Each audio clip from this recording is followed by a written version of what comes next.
So I want to paint a picture for you, the listener. And you tell me if this sounds like your typical Friday night. Oh, boy.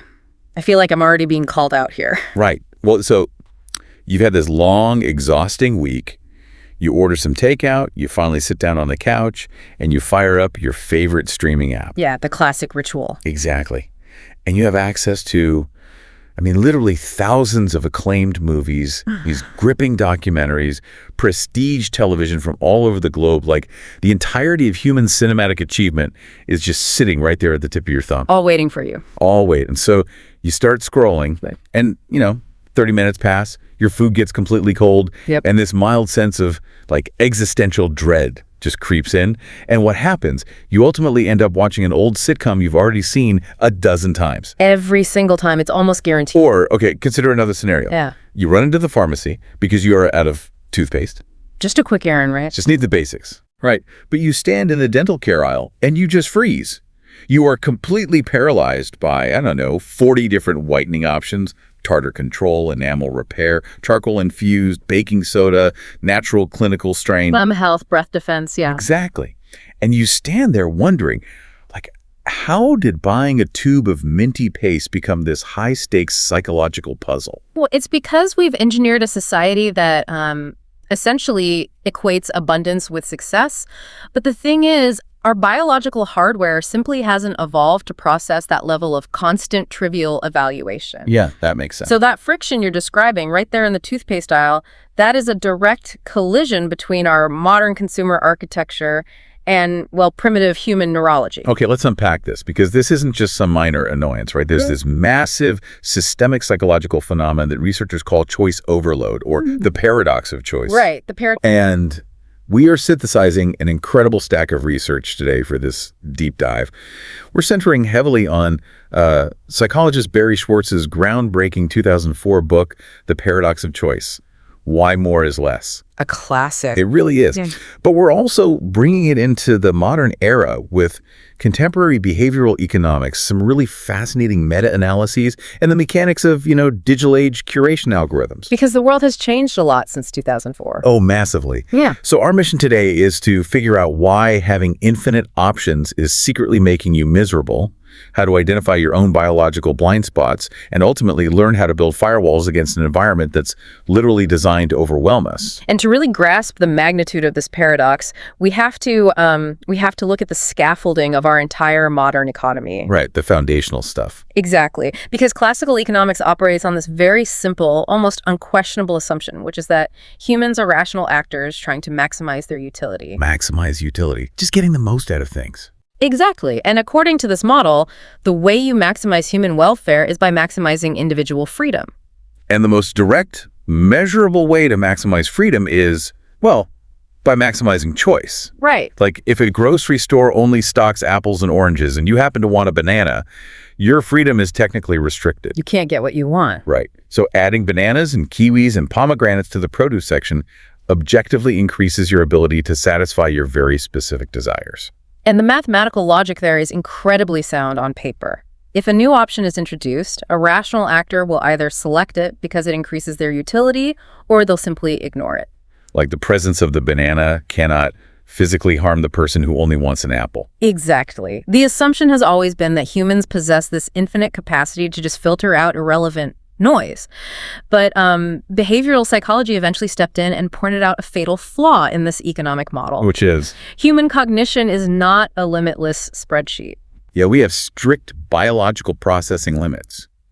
And when you blow past those limits, choice stops being liberating and starts becoming, debilitating. Debilitating. Yeah. And Barry Schwartz didn't just propose this as some philosophical musing, right? He leaned on hard empirical data. We really have to talk about the canonical JAM study from the year 2000 by Sheena Iyengar and Mark Lepper. Oh, the JAM study. It fundamentally broke the classical economic model. Right. It's such a famous experiment. It really is. So Iyengar and Lepper, they set up their experiment at Draeger's, which was this upscale gourmet grocery store in Menlo Park, California. Very fancy place. Very fancy. And Draeger's was famous for its sheer volume of inventory. I mean, hundreds of types of olive oils, mustards, and cheeses. Sounds like a nightmare for choice overload. It was the perfect laboratory for testing abundance. So they set up a tasting booth right near the entrance featuring Wilkin & Sons jams. And they ran 2 distinct conditions, right? They did. On one Saturday, they put out this massive, visually stunning display of 24 different flavors of jam. Wow, 24. Yeah. And then on a different day, they stripped the display down to a highly curated selection of just 6 jams. Okay, so 24 versus 6. Exactly. And they were measuring 2 things. Foot traffic, so who stopped to look, and actual conversion, meaning who actually bought a jar. And the initial phase of the experiment actually kind of confirmed the classical economic theory, didn't it? It did. The 24 jam display was an absolute spectacle. It attracted significantly more attention. I mean, 60% of the shoppers who passed the large display stopped to sample. Okay, 60%. Yeah, compared to only 40% for the small display. Because, I mean, people are naturally drawn to abundance. It signals resources. Like, look at all this stuff. Exactly. But the actual sales data, that is where the paradox hits you like a freight train. Okay, lay the numbers on me. Of the people who stopped at the small 6-jam display, 30% followed through and purchased a jar. 30%. That's a pretty good conversion rate for a grocery store sample. It is. Now, of the people who stopped at the massive 24-jam display, only 3% made a purchase. Wait, really? Only 3%? Only 3%. Removing options resulted in a 10-fold increase in sales. That is wild. The sheer volume of the 24-jam display didn't just fail to increase utility, it actively destroyed it. Okay, so what is happening neurologically there? Like, why does the human brain basically crash when you put 24 jars of fruit preserves in front of it? Well, it really comes down to working memory capacity and cognitive load. If we go back to the 1950s, cognitive psychologist George Miller published this very famous paper on what he called the magical number 7 plus or minus 2. Oh, I've heard of this. Yeah, he demonstrated that the human brain can only hold roughly 5 to 9 items in its short-term working memory at any given time. Okay, so there's a hard biological cap. A very hard cap. So when you face 6 jams, your working memory can handle the load.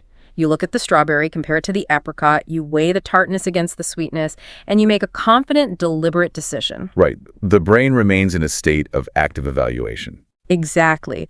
But 24 jams, that completely shatters that cognitive ceiling. You literally cannot hold the variables in your head simultaneously. So it's like you taste the blackberry, but by the time you're evaluating the boysenberry and the blackcurrant, you've completely forgotten the nuanced flavor profile of the first one. Precisely. Your working memory buffers. And when working memory is overloaded, the brain registers it as stress. It actually feels stressful. Yes, it abandons the compare and evaluate mode and defaults to avoid and escape. The cognitive tax of sorting through the options just outweighs the anticipated pleasure of eating the gem. Wow. And this behavioral short circuit actually has roots in a 14th century philosophical thought experiment. Oh, Buridan's ass. Yeah, Base. exactly. Yeah, named after the French philosopher Jean Buridan. It's this idea where you have a perfectly rational donkey, and it's standing exactly equidistant between a pile of hay and a bucket of water. Right in the middle. Right, and it is equally hungry and thirsty. But because it is perfectly rational, it requires a logical reason to choose one over the other. Right. But because the options are perfectly balanced, it literally cannot compute a preference. So it just stands there frozen until it starves to death. Paralysis by analysis. It's a bit grim, but yes. And when modern consumers face 24 evenly matched fruit preserves, the decision-making apparatus seizes up in much the same way. We would literally prefer to walk away empty-handed rather than expend the immense cognitive energy required to break the tie. Oh, wait, let me push back on this a little bit. Because nobody is actually starving in the grocery aisle. We are talking about fruit preserves on toast. Sure. Are we really saying that having 24 options is, like, oppressive? I mean, it seems like we might be confusing a mild annoyance with a genuine crisis here. I see where you're going. Like, if I pick the slightly inferior blackcurrant jam, my breakfast is maybe 5% less enjoyable. I haven't ruined my life, you know. Why does the brain treat this low-stakes preference like a final exam that I can fail? That is a great question. Because objectively, you're right, the stakes are microscopic, but subjectively, the modern consumer landscape has radically shifted the meaning of choice. How so? We no longer just buy things for utility. We buy them for expressive value. Capitalism has, in many ways, conditioned us to treat every single transaction as a reflection of our identity, our taste, and our overall competence. Ah, okay. So it's not just about the jam. It's about what picking the right jam says about me as a person. Precisely. When a store offers you only one type of jam, and it happens to taste terrible, the blame falls entirely on the store. Right. You say, well, the world is flawed, and I'm simply a victim of limited supply. Exactly. But when a store offers you 24 types of jam, the implicit message is that absolute perfection exists somewhere on that shelf. Oh, wow. And if you select a jam and it turns out to be disappointing, well, the blame shifts entirely onto your shoulders. Because the perfect one was there, and I just didn't find it. Right. You failed to parse the data correctly. You made a suboptimal choice.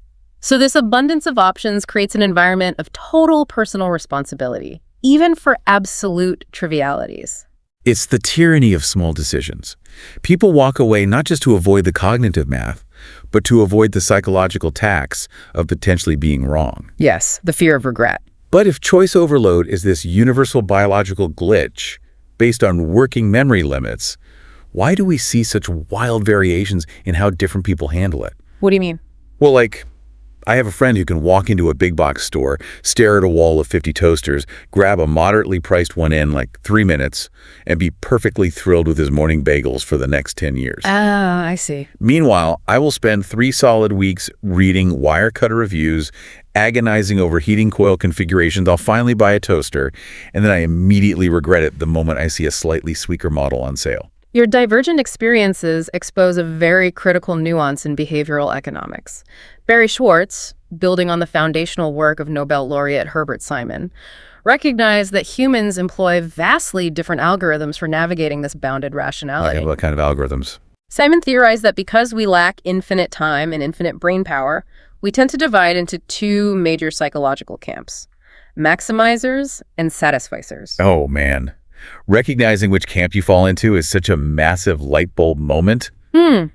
Let's define the maximizer first, because I definitely fall into that camp. A maximizer is someone driven by an internal mandate to make the absolute, objectively optimal choice every single time. Every time. It is exhausting. For a maximizer, good is never acceptable if best is theoretically attainable somewhere out there in the world. They feel they must engage in an exhaustive search protocol. Right. So if a maximizer is buying a toaster, their goal isn't just to toast bread. Their goal is to acquire the single best piece of heating technology available within their designated price bracket. Exactly. And logically, the only way to guarantee you have selected the best option is to evaluate every other existing option to ensure you aren't, leaving value on the table. Their standard is nothing short of absolute optimization. It's a heavy burden. Now, the satisficer, like your friend, operates on a completely different psychological architecture. The word itself, coined by Simon, is a portmanteau of satisfy and suffice. Satisfy and suffice. I love But that. a satisficer simply does not care about the abstract concept of the best. Instead, they establish a rigorous, well-defined baseline of criteria for what constitutes good enough. Okay, so my friend the satisficer walks into the store with a specific rubric in his head. He says, I want a black toaster, 4 slots, under $40, with a bagel setting. Yes. And the crucial behavioral difference is what happens when he actually finds it. The termination of the search. Exactly. The precise moment the satisficer locates an option that meets their internal criteria, they stop looking. They do not care if the box sitting directly behind it has 5 extra features for the exact same price. They're done. Their criteria were met, the utility was achieved, and they reclaim their cognitive bandwidth for other more important tasks. Now, looking at this through the lens of classical economics, you would just naturally assume the maximizer is the clear winner here, right? You would think so. I mean, they are doing the hard work. They are parsing the data. They should, theoretically, end up with superior products, better jobs, and higher overall life satisfaction. But the data shows the exact opposite. And this is the tragic irony of the maximizer. Schwartz's research, along with studies by Sheena Iyengar, actually tracked the outcomes of these 2 personality types. There's a very famous study of 548 college seniors navigating the job market. Oh, I want to dig into this study because the numbers are just staggering. They really are. So the researchers categorize these soon-to-be graduates as either maximizers or satisficers, right? And then they track their job hunt over time. Correct. And objectively, the maximizers dominated. They applied for more positions, they engaged in more networking, and they secured starting salaries that were, on average, 20% higher than the satisficers. Which is huge. We're talking about a $7,000 premium right out of college. So by every metric recognized by a traditional economist, the maximizers achieved far greater utility. They optimized their outcome. But then the researchers measured the subjective experience. Yes. They asked these graduates how they actually felt about the jobs they accepted, and the maximizers were miserable. Completely miserable. Despite earning significantly more money and landing objectively more prestigious roles, they reported much higher levels of anxiety, depression, and profound regret regarding their careers compared to the satisficers. It's sad, really. The satisficers took the lower-paying jobs and were genuinely happier to be there. But why? Because maximizers do not trust their own internal compass. When your only goal is the best, you lack an intrinsic metric for success. Because the best only exists relative to what everyone else has. Ah, comparison. Right. Therefore, maximizers are hypersensitive to external cues, status markers, and peer comparisons.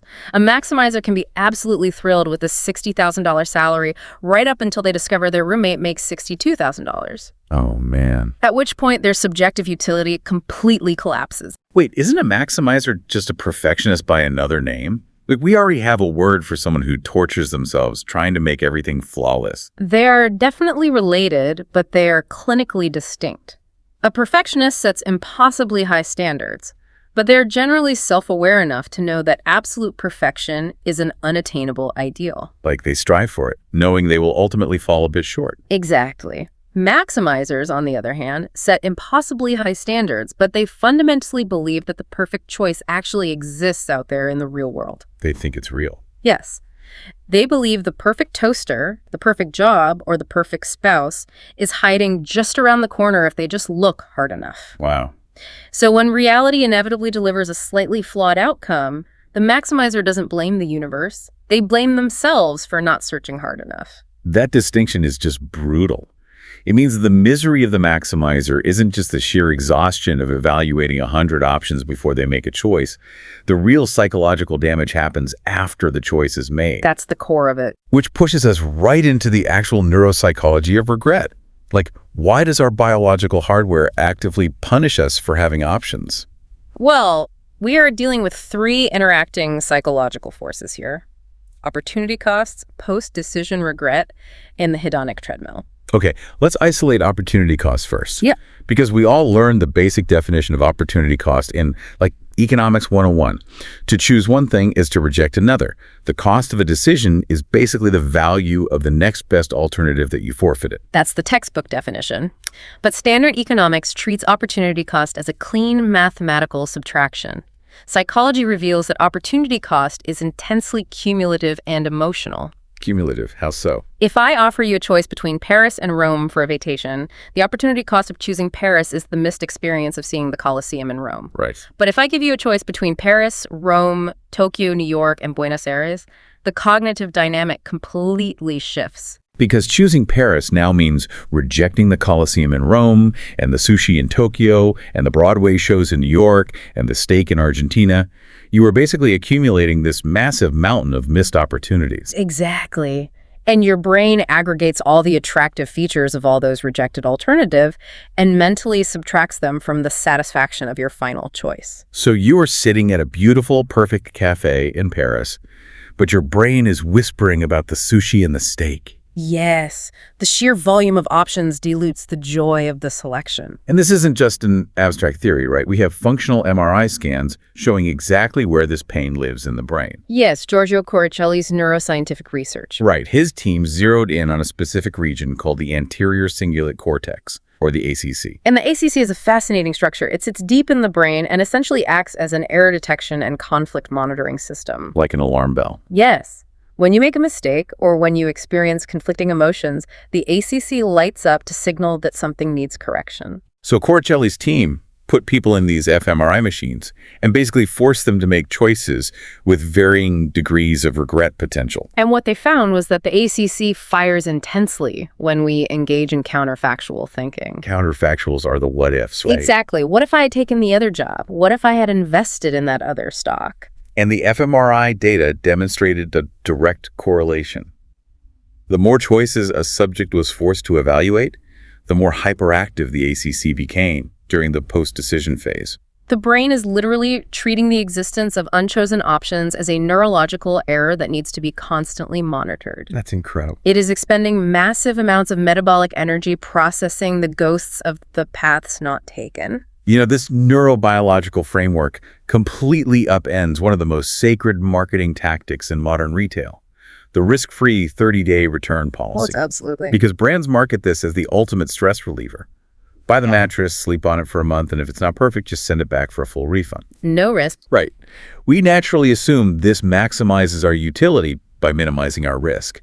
But the psychological reality is that reversible decisions are a recipe for prolonged misery. Because when a decision is easily reversible, you deny your brain the ability to adapt. You keep the psychological file open. Because you know you can return the mattress, your anterior cingulate cortex remains on high alert. It's constantly monitoring your sleep quality for errors, constantly evaluating whether that other mattress might have been slightly firmer. Okay, here's where it gets really interesting. Think about this mechanism applied to human relationships. No, think about the psychological difference between casual dating and legally binding marriage.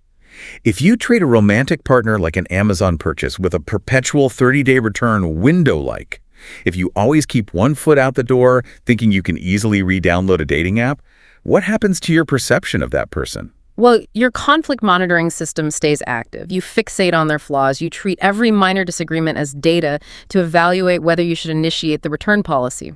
But when you stand in front of your friends and family and make a non-reversible commitment, like marriage vows, you trigger a completely different neurological pathway. You burn the shows. You burn the ships. Yeah. And because the decision is final, your psychological immune system kicks in. Your brain starts doing the heavy lifting of rationalizing the choice. You naturally minimize the partner's flaws and amplify their virtues. Exactly. You subconsciously convince yourself that you made the right decision, specifically because you can't easily undo it. The constraint creates the satisfaction. It's a survival mechanism. The psychological immune system is remarkably efficient, but it only activates when the door to alternatives is firmly locked. Right. When the door remains ajar, you remain stuck on the hedonic treadmill. Which is the third mechanism punishing us in this choice overload scenario. Yeah. The hedonic treadmill, popularized by psychologists Brickman and Campbell, and further explored by Tibor-Satovsky. It's the biological reality of adaptation. We are wired to detect novel stimuli, not static states. When you buy a massive upgrade, say you move from a cramped little apartment to a beautiful house, you experience a massive spike in dopamine. It is intense pleasure. But the brain cannot maintain that metabolic high indefinitely. Within a few months, adaptation sets in. The intense pleasure of the new house fades into a baseline state of near comfort. It's no longer a thrill, it's just, where you live. And the treadmill effect is that we conflate the fading of that dopamine spike with having made the wrong choice. We think, I don't feel ecstatic anymore, therefore this house or car or job isn't the right one. I need to choose something else. Exactly. And when options are infinite, we abandon perfectly good, comfortable choices to chase the next fleeting high, completely ignoring the biological certainty that the next high will fade just as fast. Man. Now take everything we've just discussed. The working memory overload, the ACC's error monitoring, the opportunity costs, and the hedonic treadmill. And imagine applying those fragile Stone Age biological systems to the modern digital landscape. It's a recipe for disaster. That is the terrifying pivot point of this deep dive. Because Barry Schwartz published his book in 2004.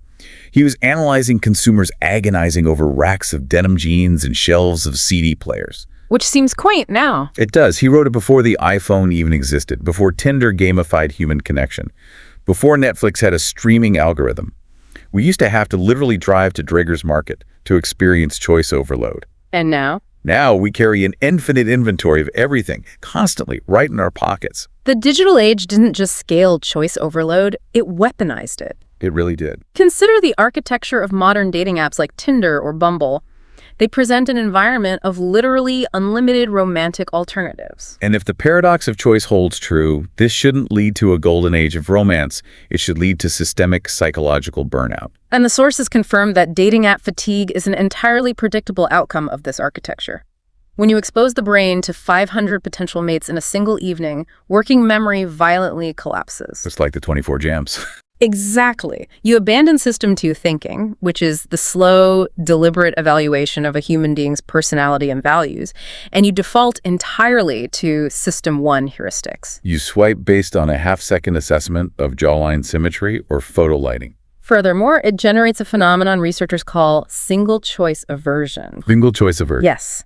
This occurs when you are actually sitting across from a wonderful person on a date. But because your brain has been primed by the app's infinite scroll, you experience anxiety simply because they are the only option available to you in that specific moment. Oh, man. So the physical presence of one person triggers the opportunity cost of the thousands of invisible profiles you weren't swiping on. The phone in your pocket is screaming at your ACC about the paths not taken. Okay, but I want to pause here and challenge this narrative a bit, because our sources do not present a monolithic consensus on this. No, they don't. If choice overload is this catastrophic universal biological failing, why did Benjamin Scheibenhen's massive 2010 meta-analysis conclude that it basically doesn't exist?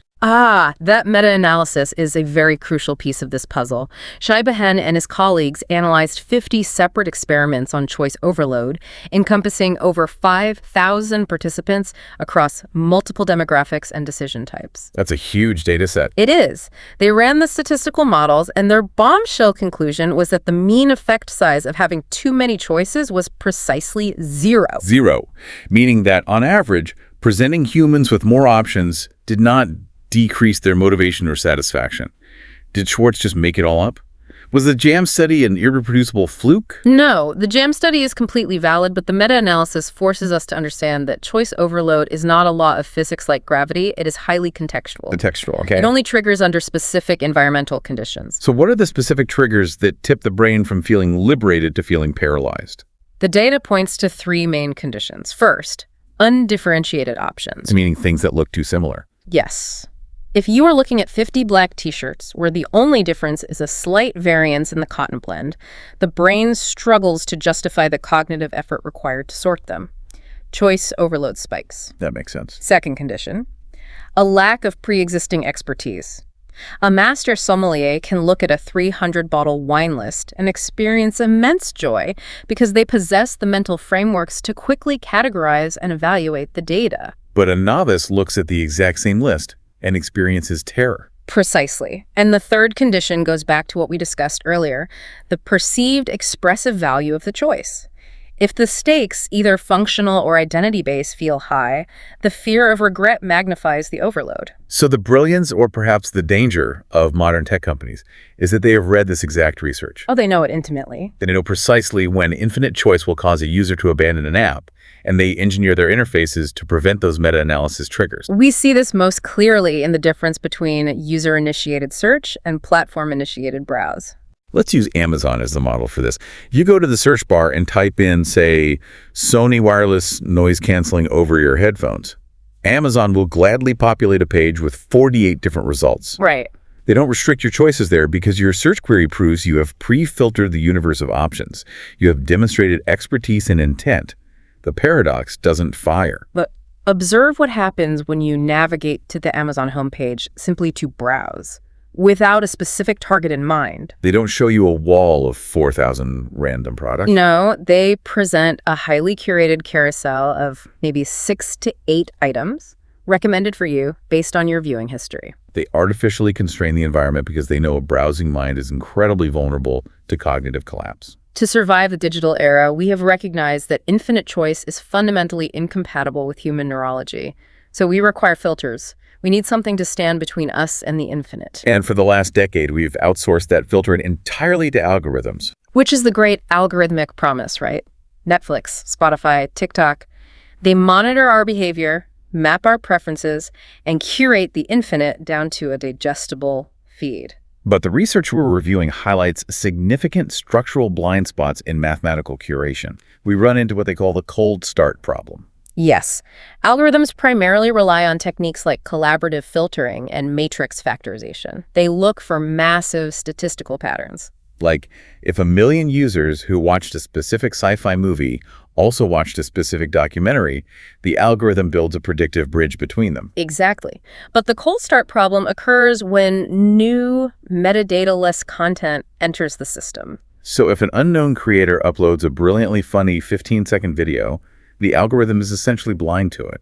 It has no engagement data, no historical context, no pattern to match. And more importantly, the algorithm lacks semantic understanding. It doesn't actually know why a video of a toddler throwing a piece of cheese at a dog is funny. Right. It cannot process the emotional resonance, the cultural irony, or the timing. It only knows that the completion rate is high. So mathematical curation excels at optimizing engagement, but it fails completely at optimizing meaning or serendipity. And this failure has sparked a massive resurgence in the demand for human curation. Because humans are infinitely slower than machines. But we possess the exact holistic capabilities that algorithms lack. We can watch a piece of media and instantly evaluate its cultural weight and emotional texture. This isn't a new concept either. When Apple Music launched to compete with algorithmic platforms like Pandora, Jimmy Iovine famously insisted on hiring human DJs and celebrity musicians to build playlists. He argued that algorithms couldn't handle the emotional nuance of sequencing music. Or look at contemporary platforms mentioned in the sources, like Neverthink. They built an entire model around human teams curating short-form internet video. Humans can navigate the chaotic, metadata-starved world of meme culture because they understand context natively. So we are moving toward what the industry calls the hybrid curation model. How do these two forces, the cold mathematics and the human intuition, actually integrate? Who takes the lead? Well, it requires a sequential handover. The algorithm acts as the first net. It processes the raw, infinite ocean of data, millions of uploads a minute, and filters out the objective noise, the spam, and the technically flawed files. It reduces the infinite down to a massive but manageable pond. Then, the human curators step in. They review the algorithm's shortlist, not for data metrics, but for taste, impact, and emotional resonance. They find the gems the machine couldn't understand. And crucially, the final step is a feedback loop. The humans feed their intuitive selections back into the machine learning model. The algorithm studies the human choices, adjusting its weights to try and approximate human taste in its next automated pass. So it is an attempt to scare the intimacy of human curation through the efficiency of machine processing. Exactly. But, this raises a massive philosophical red flag for you, the listener. If streaming platforms, dating apps, and e-commerce giants are perfecting these hybrid models to perfectly curate our environment, aren't we just passively outsourcing our agency? It's a valid concern. If my Spotify algorithm knows my neurological responses to chord progressions better than my conscious mind does, and it only serves me audio, it guarantees I will love, have I solved the paradox of choice? Or have I just happily surrendered my free will to a server farm? That is the tightrope of the modern era. We desperately want to shed the biological burden of choice, but we absolutely refuse to relinquish the illusion of autonomy. We want to feel in control. Right.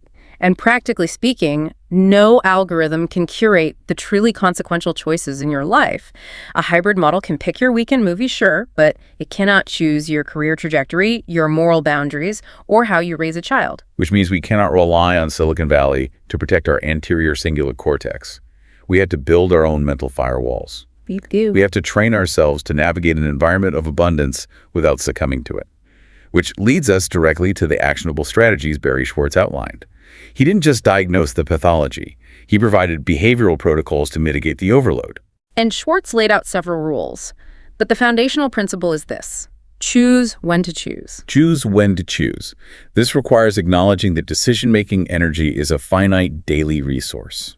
Ego depletion is real. Very real. If you burn your cognitive bandwidth agonizing over which of the 40 toothpaste to buy or spending an hour debating lunch options, you will have zero biological energy left for choices that actually dictate the trajectory of your life. Like how to navigate a complex negotiation at work, or how to be emotionally present with your family.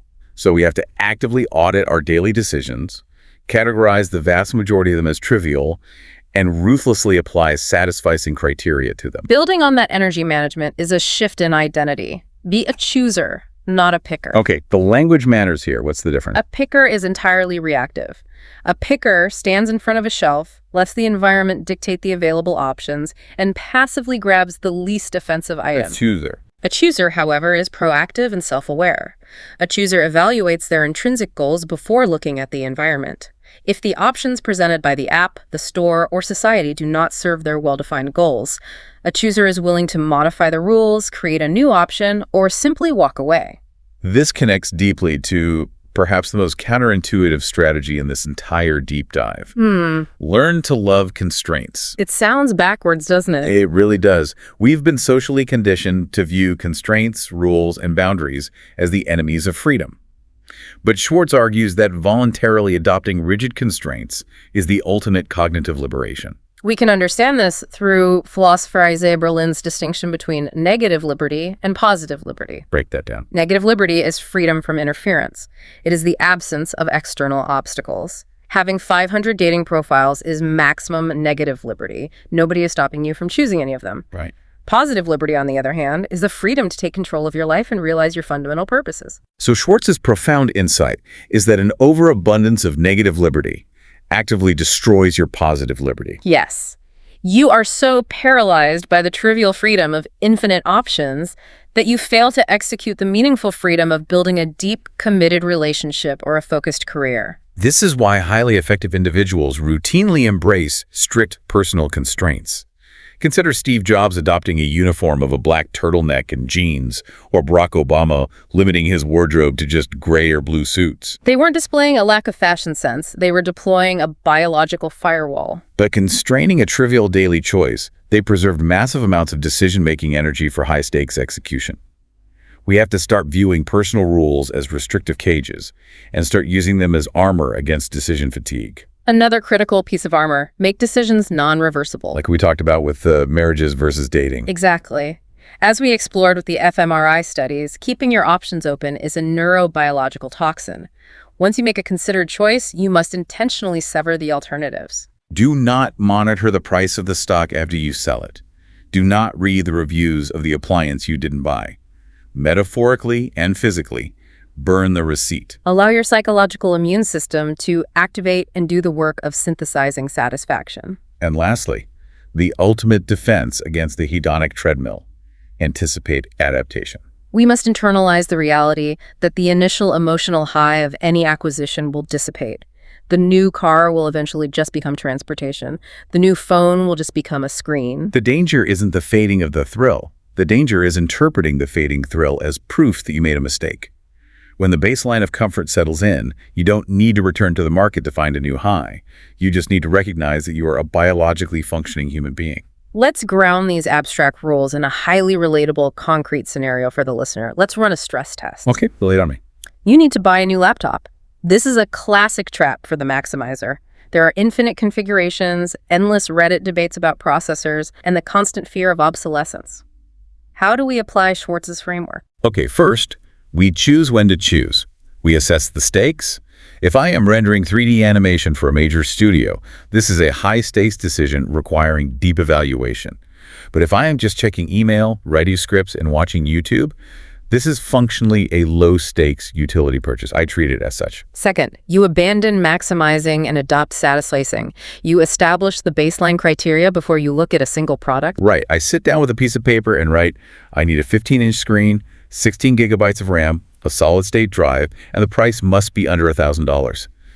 And that is not settling for mediocrity. That is an incredibly specific, high-standard rubric. Third, you apply constraints. I artificially restrict the environment. I decree that I will only look at 2 websites, say Apple and Dell. I have instantly eliminated 90% of the market noise and protected my working memory. Then, the execution phase. I go to the constrained websites. I begin the search.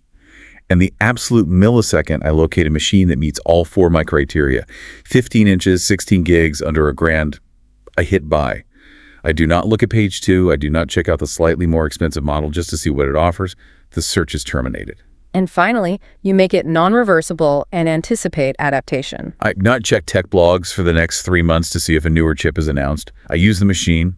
I expect that after 2 weeks, it will stop feeling like a magical piece of alien technology and start feeling like a normal tool. And I find peace in that.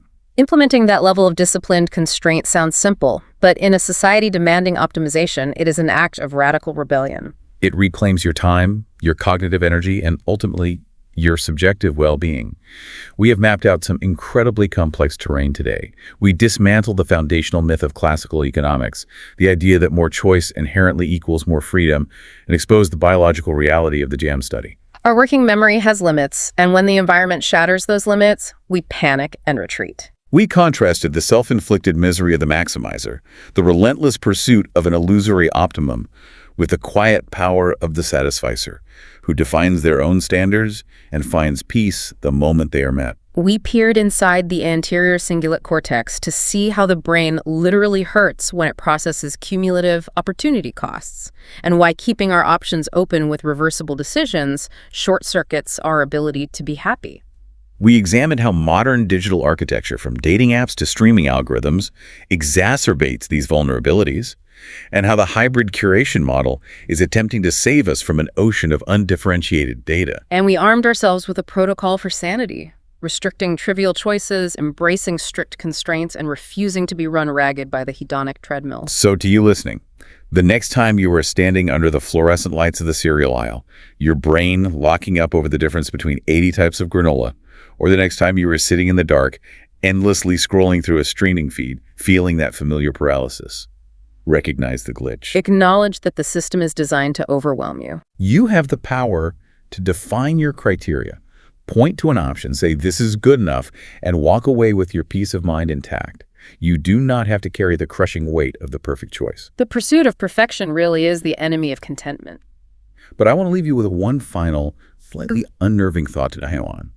We opened this deep dive by discussing how humanity has spent centuries fighting for absolute freedom and limitless choices, equating them with the pinnacle of human progress. Choice has always been the ultimate prize. But as machine learning and neural networks become exponentially more sophisticated, as they integrate so deeply into our biometrics and behaviors that they truly do know our desires better than our own conscious minds, what if the definition of progress flips? What do you mean? What if the ultimate luxury of the future isn't possessing infinite choices? What if the ultimate luxury is having an intelligence you trust so completely that you surrender the burden of choice to it entirely?